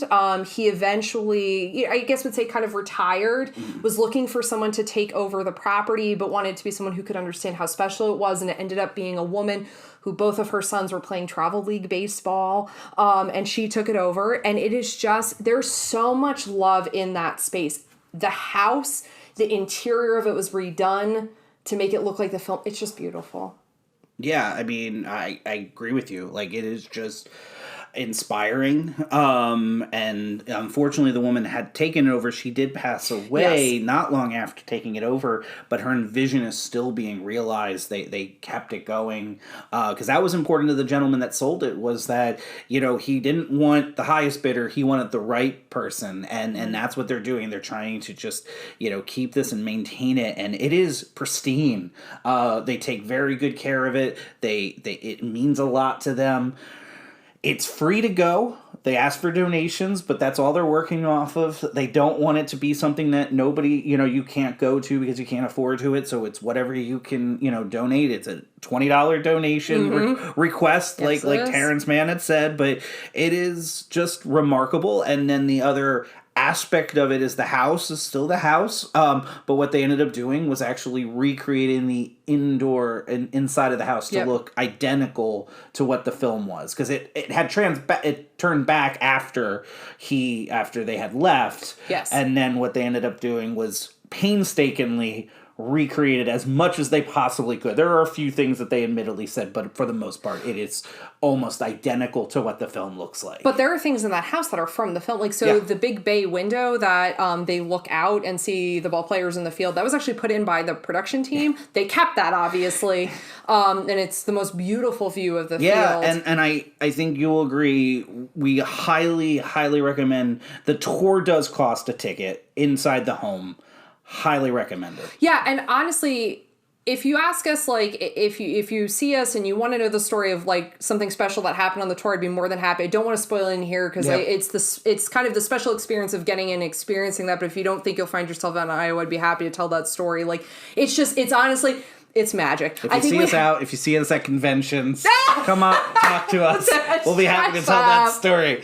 No, I agree with you. I completely agree with you. And again, anybody that knows us, we're not big baseball people. Not anything against it. It's just not necessarily, a sport that we follow. But that didn't take away from it at all. Like, it was just magical and everything, and it just made you want it to, play catch. Oh my gosh. There's a part of the tour inside where now listen, I know I'm a crier, but I think you were emotional too. He just does this and you're like, oh my God. The tour guy was the best tour guide I've ever had in my life. Best damn tour guide from Dyersville, Iowa to Portland, Oregon. Portland, Maine, for that fact. So it was an incredible experience. Can't recommend it enough. Yeah. I don't think I could survive farm living. I have no discernible skills, but it would make you want to buy a farm. It was beautiful. And then from there, we headed to Chicago. Well, I'm sorry. We headed to Winnetka, Illinois. Yes. So. Oh my gosh, yes. Yeah, I did. So, if you don't know this, Winnetka, Illinois, and the surrounding towns are very famous for doubling as many of the filming locations for John Hughes films. Now, you're probably immediately thinking, well, like, all right, like The Breakfast Club and Pretty in Pink and 16 Candles and Ferris Bueller's Day Off. I can actually tell you there are only 2 filming locations that we went to during this time because we wanted to get into Chicago. You could spend a few days trying to get to all these spots. If anybody's thinking like, oh, you were here, like even Oregon, like we didn't get to see some of the Stand By Me locations and things like that. Yeah. We were, trying to get back home in time for me to get back to work. We only had so long. And unfortunately, certain things, and this was a huge one because like you said, we could have probably spent days trying to find all the locations for Hughes. Yeah, so what we ended up doing is we went to the McAllister house. Yes, we did. From Home Alone, which was hilarious because it is just somebody's neighborhood. Yeah. And so this is definitely one of those, they're not discouraging, but they're not encouraging it either. There was nothing that said you couldn't. 100% no. Like, but they don't have signs outside their house, like being like, right, no. Hey, Home Alone was filmed here. But that was cool to get to see. Absolutely. It's a beautiful house. That's very cool. It's a beautiful neighborhood. That's why Mr. McAllister was part of the mob. If you've not listened to the Rewatchables episode about Home Alone, there's a fan theory out there. Yeah. We don't know. It's just. Although I believe you have to have silver tuna. Dude, it is like the most beautiful house on the block, and it's a gorgeous neighborhood. It's a gorgeous neighborhood, but it is the prettiest house on the block. Really, really nice, without a doubt. A couple little differences. I can't figure out if they changed it over the years or they added something. They did. They changed the driveway. Okay. I don't think that is as a deterrent. They put up a fence and they planted that tree. Gotcha. And I don't think the garage is there. Am I correct? I believe not. Yeah, I think when they changed the driveway. But that was really cool, and the neighborhood seemed nice. We were taking a picture, and somebody actually stopped to let us take the picture, which was really nice way. So that was cool. And then from there we went to see the other filming location from Home Alone that we wanted to see while we were in that town, which is the church that Kevin Yes. goes to. And so that was cool to get to see as well. It's a big grand church. Again, like, it's not like they have anything marking, and it's not like Oregon where they're like marking these locations, but it was cool to get to see. And then the thing is when I didn't get to see the South Side. What's Old Man Marley's moniker? Oh, South Bend Shovelers. South Bend. South Bend Slayer? It's either South Bend Slayer or South Bend Shovel Slayer. Gotcha. It's one of the two. So that was really cool. And then, in keeping with kind of like seeing filming locations from the podcast, we got to see the house from the end of Planes, Trains, and Automobiles. That was a really weird experience because we rolled into that neighborhood and there was definitely a security van at the front of that neighborhood that said community security. And I'm like, was this because of people like us, like, rolling into their neighborhood to take pictures? But again, like, I will say, driving around this area, I'm like, it does look like every family 80s and 90s movie had to have been filmed here because all the houses kind of looked familiar. It's every John Hughes movie. But didn't you think that when we were driving around? Yeah, it does. All of this looks like filming locations. Honestly, the McAllister's house, and we talked about it on the Planes, Trains, and Automobile, looked identical. Yeah, it's I don't know about it's identical, shorter. but they look That's a lot really alike, honestly yeah. the difference. So And those, by the way, it was the South Bend Shovel Slayer. You were, yeah. Slayer. Next trivia team name. Yes. So and that. If you're listening, Steve, you can mark that down. Yeah, next time we play, we're playing as that. So and that. Then we drive to Chicago. So here's the thing with Chicago. Chicago has been used so much. Like, such an incredible amount of films have been set in Chicago, have used Chicago to double, particularly Chicago doubles for New York in a lot of things. We didn't make this night that we were in Chicago about a lot of filming locations, but there were definitively 2 filming locations that we did see. Love at the Thanksgiving Day Parade. Oh my God, we did see the filming location for Love at the Thanksgiving. Okay, so it's a really bad... No, it's a really phenomenal Hallmark movie. No, it's not. It's so bad. It's so bad. But we love it so much. That evil marine biologist. You gotta always watch out for those evil marine biologists. Anyways, the 2 film. So we were driving into the city, and it happened to be that fortuitously, to get to our hotel, we had to drive through the tunnel that is used in The Dark Knight during the chase sequence between the Joker and Batman. So that was cool because Nolan used so much of this. You can see the building that doubles as like Wayne Enterprises, like central like location. So there are a lot of things like that. They didn't film a lot on the streets in Chicago, if I understand correctly, but there's definitely some stuff like that you can see. And it's supposed to, double for Gotham. It's not the only time that Batman's coming up during this podcast episode. We also, and I forgot to mention this too, so we took this really lovely walk on the river. And if you know this, there are all these like amazing like river boat cruises that like kind of come down the river. We had this amazing like, people are like out and just like really vibrant, beautiful. And there's all these like, people who are just like taking their boats on the river. It was just really cool to see kind of that culture. And that's how people are spending like their Friday night. I geeked out because one of the spots we went by was a filming location for my best friend's wedding. I forgot to mention it to you when we were going by. And I was like, oh, that's kind of cool. So, I mean, because Chicago's beautiful. It makes sense why so many people I was just there for the Chicago dogs. You really were. You rolled me out of a car at full speed for me to get you a Chicago dog from a stand, and then you went around the block and picked me back up. Friends slow down. They even stop. I did all that I was supposed to. I got you a Chicago dog, and I got you a Chicago deep dish pie. That's all I needed. And then from there, so this, so what's interesting about this, like, next part, so then we were white-knuckling it because we were worried we were going to be late getting there, and happily we were not. We did not miss out on this filming location, and we almost did. We went to the Ohio State Reformatory in Mansfield, Ohio. Ryan, why would we find ourselves at a prison during our vacation? To find hope. Oh, that's nice. What filming location was it? This would be Frank Darabont's classic, The Shawshank Redemption. Just like everybody's favorite movie. I mean, right. It's... Come on. Like, it's... You go, well, it's not my favorite. Yeah, but don't you love it? Well, yeah, of course I love it. It's The Shawshank Redemption. How could you not love The Shawshank Redemption? Can we do an episode on The Shawshank Redemption? Yeah, I'm already planning. That's my birthday episode. Oh, that's a great pick. Yeah, so January, folks, get ready. Shawshank Redemption's coming. season 4. Incredible filming location. It was even better than I thought it was going to be. Yeah. I mean, it was just, I knew, again, kind of The Shining, you were talking about the exterior. I just don't think I realized how much was actually filmed inside the prison, which I would have thought maybe sets and things like that, but no, a good portion of it was... Really, honestly, the only thing I think it was like a few of the cell block scenes because they constructed a different cell block was really it. Like, I think that was pretty much it, right? I think everything else, even Brooke's apartment sequence was filmed. Final scene, obviously. Yeah. Not, that was down in St. Croix.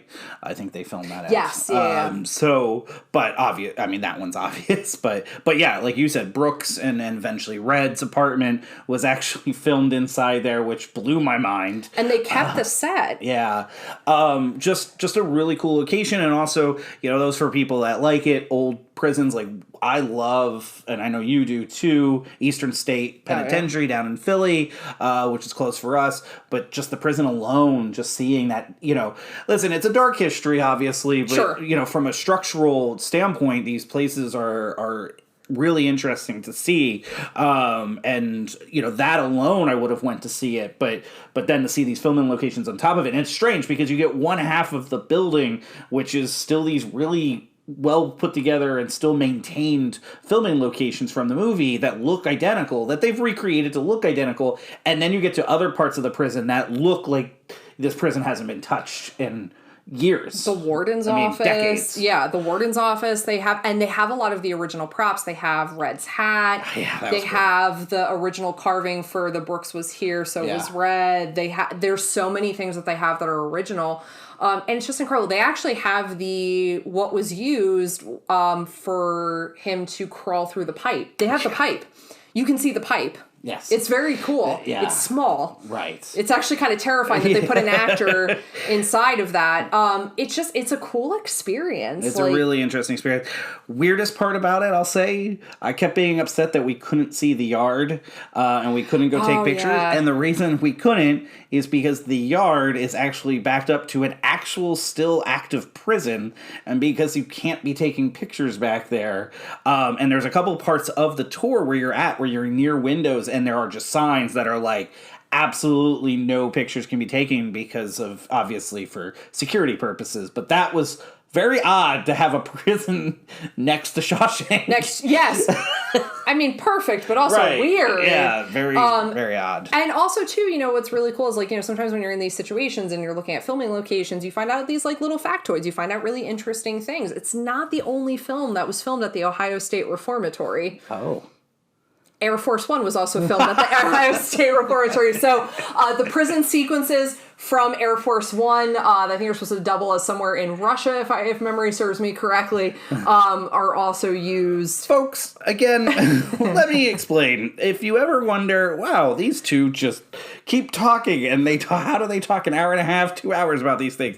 Let me explain, because this is just what we do, as a good large chunk of part of our road trip at one point was debating between which was a better film, Air Force One or Con Air. And you know what, folks? It got heated. I'm not going to say much more about that because I feel like that one day will be an episode. Yes, because I think. Did you know that they were released on the same year too?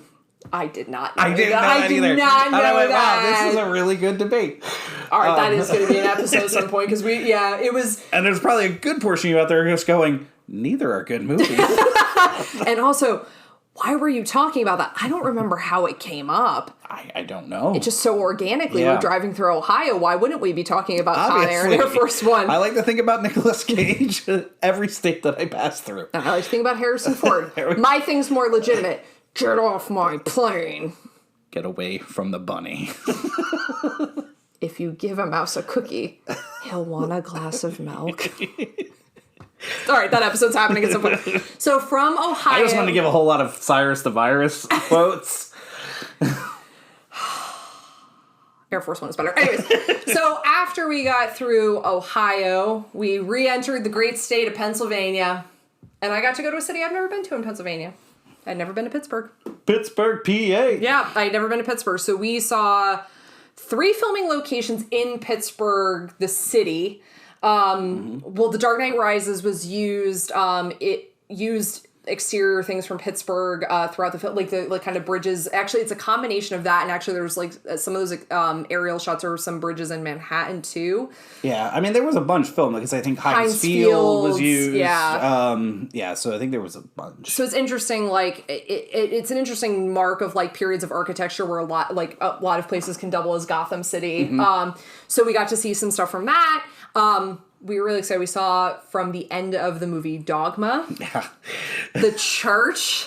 Well, I mean, it's used throughout Dogma, but it features very prominently at the end. Here's one of those weird locations of, like, we loved it. It's a beautiful structure again, but it hasn't been maintained, and it's dilapidated now. It's worn over and just rough looking. But it's still a beautiful structure. I don't know it's in a nice neighborhood. I don't know what their ultimate plan to. Obviously, it hasn't been used. I don't know if maybe it wasn't even used when they shot the film, and maybe it's been that long, which would make sense given the film. Period, how many churches probably opened their doors for that film to be made there? I don't know, but so that's an interesting thing. But I'm glad we got to see it. Like that was an unexpected stop. Yeah, but it was a cool structure to see, and anywhere that Alanis Morris stood for at some point, I'm all for. Yeah, I didn't expect you to say that, but she is God. So I mean, yeah, it was definitely cool to see. There's actually, Kevin Smith has done a lot of filming in Pittsburgh, which I think is very cool. And so it was cool to get to see that. It was an unexpected thing. I just was kind of Googling just because I wanted to see, hey, is there anything we're missing? Because here's the thing. The next part of this is probably the best finale we could have had to this trip because I know how much this person means to you and how much particularly this first filming location means to you. Obviously, I am equally a fan, but I know that it rings a little bit more in your heart than I would say even mine, even as big of a fan as I am. But we got to drive to a cemetery, guys. That's how we ended the trip. We drove to a cemetery. How do you not end a long 2-week trip? A cemetery and a mall. If there's not more of a metaphor for Americana, then... Right. So where was the next filming location we went to? That would be the Evans City Cemetery in Evans City, Pennsylvania. And what is it famously known for being in? The immortal classic, The Night of the Living Dead. This was so iconic and perfect. Great way to end the trip, right? Yes, I mean, like, so we've talked about doing this. Both diehard Romero fans.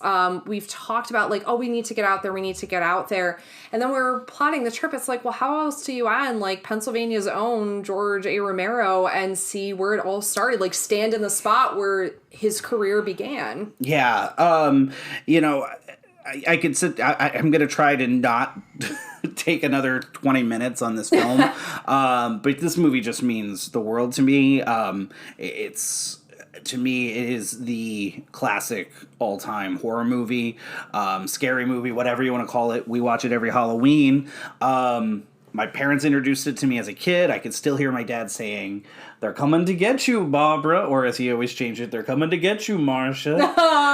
And I probably talked about this on our Halloween show, so I apologize if I'm repeating myself. But yeah, just the fact that you kept wanting to get me out there, and I was a little nervous because drive 6 hours to, go see the cemetery and turn around because unfortunately, bunch of years back, they did tear down the house. So you used to be able to go see the house. Unfortunately, we never got out there to see that. So, I kind of felt like, Johnny, and I'm like, yeah, I got to drive out here, to just turn around and come back. But I'm so glad we got to do this because it was, it's a cemetery. And obviously some people are going to have their feelings about roaming around a cemetery and taking pictures. I happen to find cemeteries to be beautiful places. Yes. It's a place that we honor those that we lost. I think, they just, it's the past speaking out, and I do not find them morbid. I do not find them, macabre or these places you can't be. I actually find I find comfort in them. I enjoy being in them. Don't get me wrong, get a little creeped out if I'm in there late at night for any reason. But that being said, like, no, I think they're great places. So to me, I paying respect, and the fact that we got to then on top of it, it's you're at this place that this just iconic amazing piece of film work was done at, and to be in the exact spots was just absolutely phenomenal and fantastic. And I've said these words 1,000 times through this entire show. Just amazing. Tassie, did you like being there? I don't know if people can tell. I loved it. We got to drive all around. We played the score coming up the road, and it just felt, you could feel it. I won't lie, it actually creeped me out because we were playing the music and then we stopped and then it was so quiet and I'm like, well, I mean, and also it's Johnny and Barbara get there during the day, so it's not like you know you have that off switch of no, that's exactly when they were there. Yeah, we were there on a Sunday. Mm-hmm. That's when they were there. Yeah. Like, so that was kind of funny. We drove around, then we found the locations. Got some amazing pictures, of the spots, right where they stood and everything, and kind of recreated a couple of the shots. Yeah, and got to really take it in, and it was really cool. So like we'd been there for a little bit, and then like so a car pulled in, and we both kind of did that, like, oh, is it mourners or and then it was this couple and they pulled over and they got out and I just could like instantly, I'm like, I think they might be here for the same reason. So we ended up talking to he looked at me right away and he said, I think we're here for the same thing. And I was like, because you and I had actually just finished our photos. We actually went back. So just so people know, like, people pay respects to the people, who are still, that were there and buried there because of where the shots were. So they give something. We went back to the car. Coins, little trinkets, So flowers. we went back to the car to get something to give, to kind of as a thank you to allowing us to be in these spaces and to give back. And when we were walking, they happened to pull up and they were going there for the first time. So yeah, it was very cool. And they were just so lovely. And like, here's the thing. And it's just this incredible bond you get to have, because it's like, look, we all know that the things that we're fans of, there's probably legions of fans that feel the same way, but there's something about like the happen chance of a random Sunday afternoon, we're finally at the spot, and then there are other people who are just as passionate about horror films and George Romero doing the same thing. It just felt really cool to get to have that experience of like running into them in that Kismet way in this space. It was just very cool, especially after that this long trip, getting towards the end, and then exactly what you said, just this very cool kind of connection. So that was very cool. So happy we got to meet them, and they seemed as ecstatic as we were to be there and get in the shot. So very cool. And they gave us tips because the next place we were going, they had just been. Yeah, so we were flip-flopping locations. Yes. So we went to the Monroeville Mall, which is the filming location for... That would be the Dawn of the Dead. Yes. Which just did not disappoint. Now, I will say, the kind of fortuitous nature of running into this couple and them kind of giving us tips was, like, incredible. Because I think it gave us, like, a way to, like, look at it. And also, like, I don't know, it just made it, like, friendlier. Like, oh, okay, people do this. This is cool. And we went to the mall, and I have to say...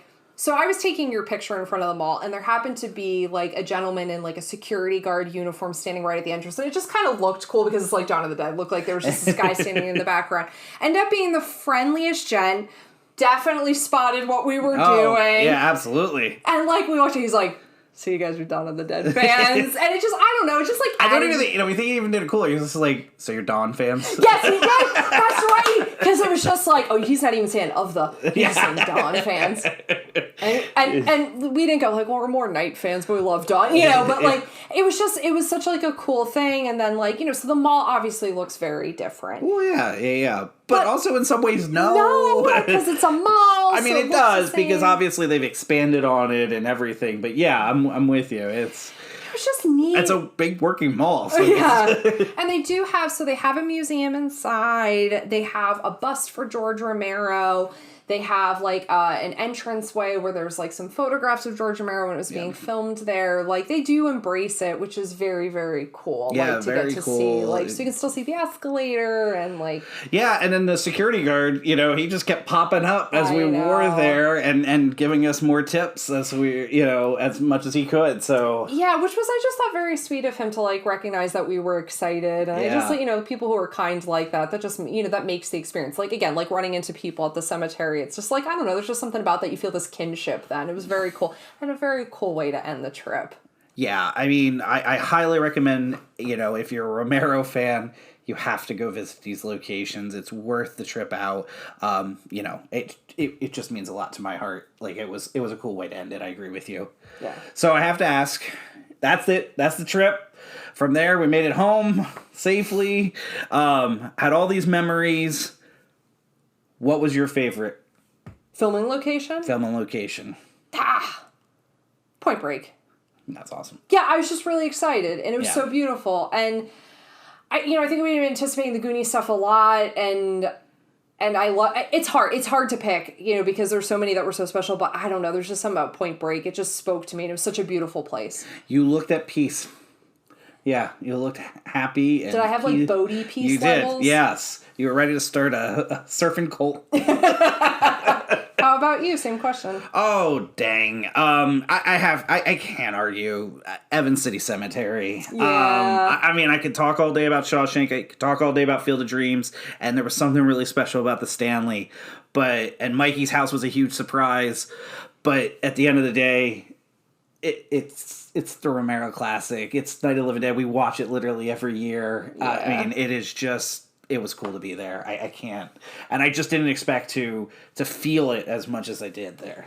No, I think, again, it's that special connection we get to have to these places.